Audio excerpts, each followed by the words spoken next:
सभी भक्त उपासक और उपासिकाओं को नमो बुद्धाय।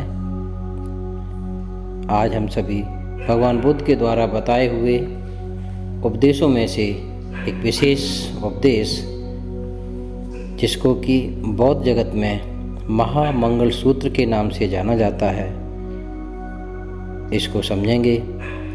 महामंगल सूत्र भगवान बुद्ध ने जन कल्याण के मंगल कामना के लिए, यानी मंगल कैसे हो, उन बातों को बताया है। यह संख्या में 38 ऐसी मंगल बातें हैं जिनको धारण करके, जिनके अनुसार चल के व्यक्ति कहीं पर भी रहे लेकिन उसका मंगल ही मंगल होता है, उस उपदेश को कहेंगे।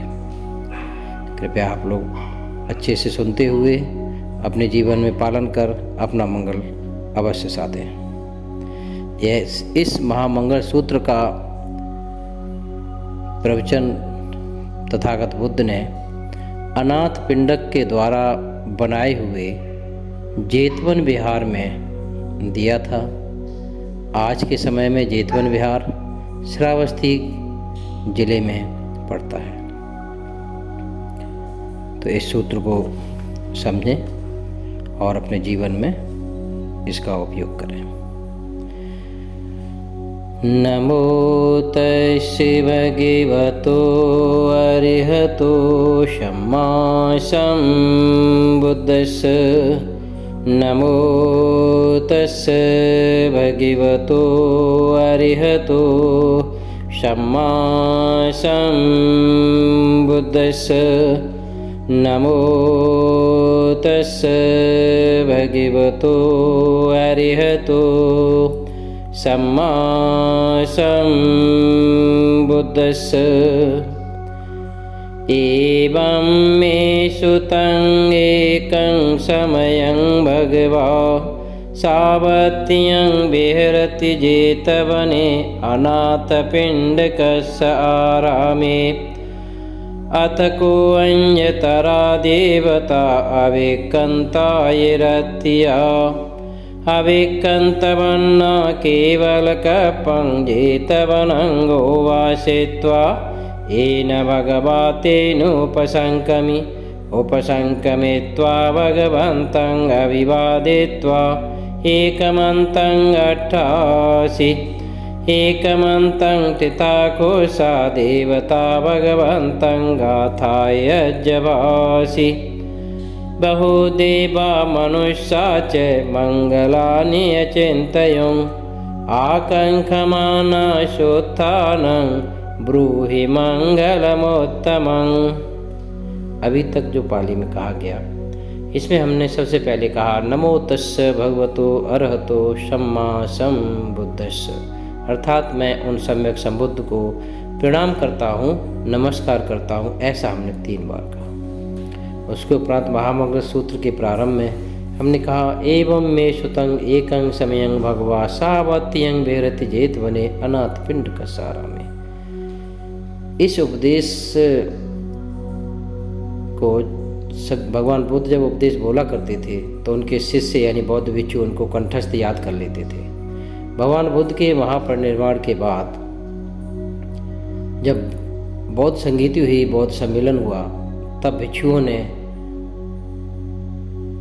उस सम्मेलन में भिक्षु जब इस उपदेश को सुनाते हैं तब ऐसा कहा गया है एवं मे सुतं। भिक्षु कहते हैं कि ऐसा मैंने सुना है, ऐसा मैंने सुना है कि जिस समय भगवान तथागत बुद्ध अनाथ पिंडक के द्वारा बनाए हुए बुद्ध विहार में उनका विहार होता था, वहाँ रह रहे थे, उस समय एक दिन रात्रि के समय में पूरे जेतवन विहार को प्रकाशित करता हुआ एक देवता भगवान तथागत बुद्ध के पास आता है।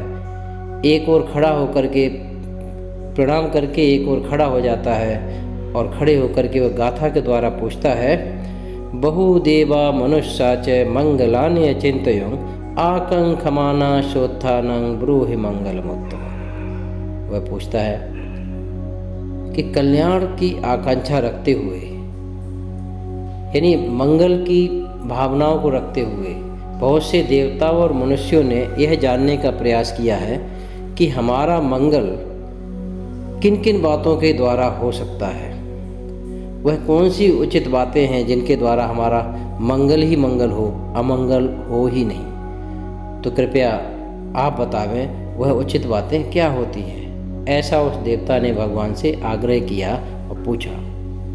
भगवान उस देवता के आग्रह पर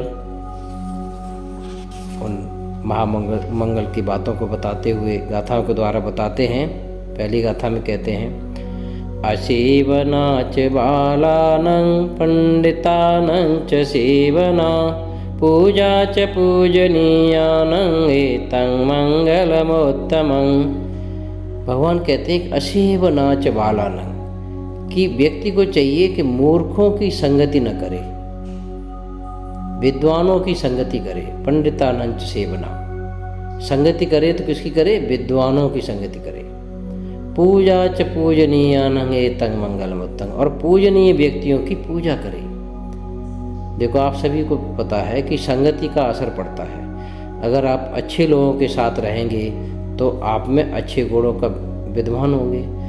अगर आप अच्छे लोगों के साथ नहीं रहेंगे तो जैसे लोगों के साथ रहेंगे उन्हीं का गुण आपके अंदर आना स्वाभाविक बात है। इसलिए भगवान बोलते हैं कि मूर्खों की संगति न करें, विद्वान लोग जो होशियार जानकार हैं उनका साथ पकड़ें, उनके साथ रहें। और जो पूजनीय, जो आपके बड़े बुजुर्ग आदर्श गुरु आचार्य हैं, जो पूजनीय व्यक्ति हैं, जिसको आप पूजनीय समझते हैं, उनकी पूजा करें, उनका सम्मान करें। इसी में उत्तम मंगल है। पूजा से तात्पर्य सम्मान करने से है। अगली गाथा भगवान कहते हैं, पतिरूपदेश वासो च पुब्बे च कतपुंजता हत्त सम्मापनिधि च एतं मंगलमोत्तमं। भगवान कहते हैं पति रूप देश वासो च, कहते हैं कि व्यक्ति को चाहिए कि वह अनुकूल स्थानों पर अपना निवास स्थान बनाए। हम सभी सामाजिक प्राणी हैं और समाज में रहते हैं। समाज में रहने के लिए व्यक्ति कहीं न कहीं तो अपना घर बनाता ही है। तो भगवान का कहने का आशय ये है कि व्यक्ति जब घर बनाता है तो ऐसे स्थान पे उसने अपना घर बनाना चाहिए जो उसके रहने के योग्य होना। अर्थात कहीं अगर आपने ऐसी जगह घर बना लिया जो आपका आसपास के लोग अच्छे नहीं हैं, अच्छी विचारधारा के नहीं हैं, तो आप भी सुख चैन से नहीं रह सकते हैं। ठीक इसी प्रकार से आपने ऐसी जगह घर बनाया जो प्राकृतिक दृष्टि से आपको रहने के योग्य नहीं है, तो वहाँ भी आपको जब तक रहेंगे तो जीवन में कष्ट ही कष्ट रहेगा। इस दृष्टि से भगवान कहते हैं कि व्यक्ति को चाहिए एक अनुकूल स्थानों पर अपना निवास स्थान बनाए, वहाँ रहे और पुण्य कर्मों का संचय करना चाहिए। अच्छे कार्यों को करेंगे तो अच्छे कार्य का जो फल मिलेगा उसका अपना सुखदायक होता है। और अपने आप को सन्मार्ग पर लगाना चाहिए। अत्त सम्मापनिधि च, अपने आप को सन्मार्ग पर लगाएं। यानी कभी कोई ऐसा कार्य न करें जिस कार्य को करने के बाद आपको लोग बोलें कि वो व्यक्ति अमुक जो कार्य करता है वो गलत करता है। तो आप सभी जानते हैं कि अच्छे कार्य कौन से होते हैं और गलत कार्य कौन से होते हैं। वह कार्य जिसमें आपका और पूरे समाज का हित होता है वो अच्छे कार्य होते हैं, और जिन कार्यों को करके आप व्यक्ति विशेष का ही अपना अहित होता है, समाज का हित होता हो, वो खराब कार्य कहलाए जाते हैं। तो अपने आप को सन्मार्ग को लगाएं, यही उत्तम मंगल है। आगे भगवान कहते हैं, बाहु सच्चंच से पंच विनियो च सुशिक्षितो सुभाषिता चया वाचा एतं मंगलमोत्तमं। बाहु सच्चंच से पंच, भगवान कहते हैं कि व्यक्ति को चाहिए कि वह बहुत सुनने वाला बने। बहुत सुनने से तात्पर्य है कि जितना बोलता है उससे दूना तो सुने। ये प्राकृतिक दृष्टि से भी जब हम देखते हैं तो श्रवण इंद्रिय दो हैं और मुखार तो एक ही है, मुंह एक है बोलने के लिए, तो बोलें उससे दूना सुनना चाहिए। तो भगवान यह कहना चाह रहे हैं कि बहुत अधिक सुनना, यानी ज़्यादा से ज़्यादा जब आप सुनेंगे तो अच्छी बातों को समझेंगे, और जब सुनेंगे तो आप ये सही से निर्णय ले सकते हैं कि हमें कब कहाँ और क्या बोलना है। तो अधिक अधिक सुनने वाला होना चाहिए। और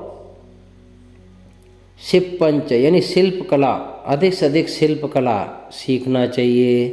तकनीकी जानकारी होनी चाहिए। देखिए, ये बातें भगवान बुद्ध ने 2500 वर्ष पहले कहा है कि व्यक्ति को ऐसा ऐसा होना चाहिए तो मंगल होगा हर समय।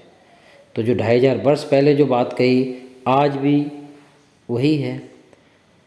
तो तकनीकी जानकारी होनी चाहिए और विनयोच सुशिक्षितो और विनयशील होना चाहिए, शिष्टाचारी होना चाहिए, सुभाषिता चया वाचा, सुशिक्षितो सुशिक्षित होना चाहिए।